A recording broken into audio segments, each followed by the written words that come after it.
পবিত্র স্নান, জনপ্লাবন, ধার্মিক সমাগম, শরণার্থীর মিলনস্থল।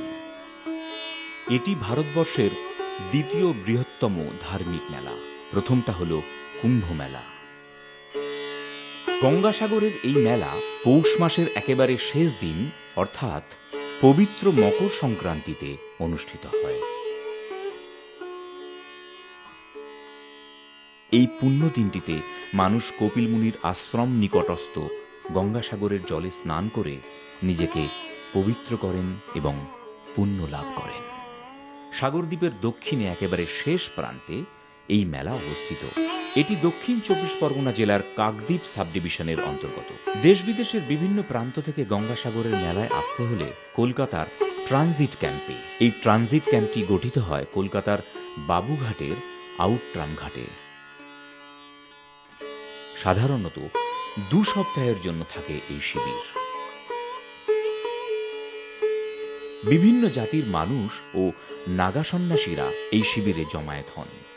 পশ্চিমবঙ্গ সরকার ও নানা এনজিও এদের থাকা ও খাওয়ার ব্যবস্থা করে থাকেন।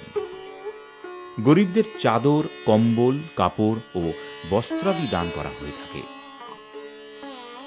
ব্যবস্থা থাকে নানাবিধ চিকিৎসা ব্যবস্থার।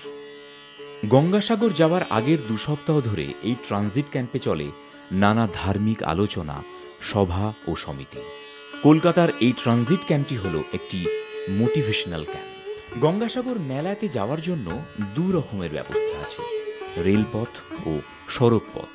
হাওড়া স্টেশন চত্বর থেকে এবং আউটট্রাম ঘাট থেকে সরাসরি বাস পাওয়া যায়। এখান থেকে বাসে চেপে লট নাম্বার ৮ অথবা নামখানা পর্যন্ত যেতে হবে। এরপর এখান থেকে লঞ্চে করে মুড়িগঙ্গা পার করে কচুবেড়িয়া অথবা চিমাগুড়িতে নামতে হয়। সেখান থেকে ট্রেকার বা বাসে করে গঙ্গাসাগর বাসস্ট্যান্ড ৫ নম্বর রোডে পৌঁছতে হয়। এইভাবে গঙ্গাসাগর মেলায় পৌঁছতে মোট ১২৪ কিলোমিটার যাত্রা করতে হয় কলকাতা থেকে। মেলার মূল আকর্ষণ হল কপিল মুনির আশ্রম দর্শন এবং মকর সংক্রান্তির পুণ্য স্নান।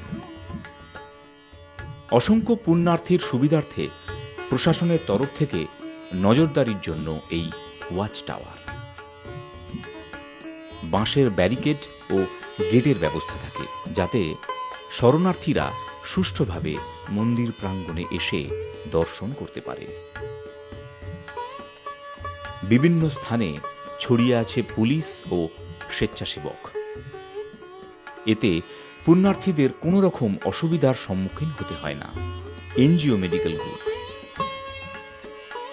সরকারি তরফ থেকে আছে চলমান শৌচালয়, যার সংখ্যা খুব কমপক্ষে ১৫,০০০। এখানে শরণার্থীদের বিশ্রামের জন্য বানানো হয় হোগলা পাতার ঘর। পাশাপাশি আছে আরও সংস্থা ও আশ্রম, যারা পুণ্যার্থীদের মুক্ত হস্তে পরিষেবা দিয়ে থাকে। আশ্রমগুলি একেবারে বিনামূল্যে দুবেলা ভোজনের ব্যবস্থা করে থাকে।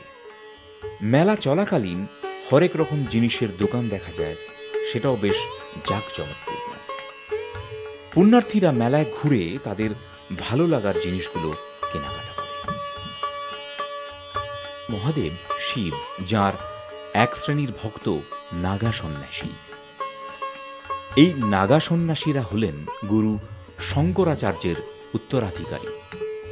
এই মহান মেলায় নাগা সন্ন্যাসীদের আছে এক বিশেষ স্থান।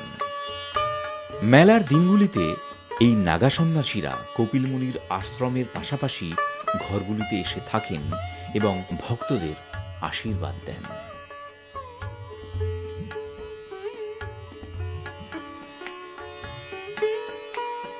বলাই বাহুল্য, সব তীর্থ বারবার, গঙ্গাসাগর একবার।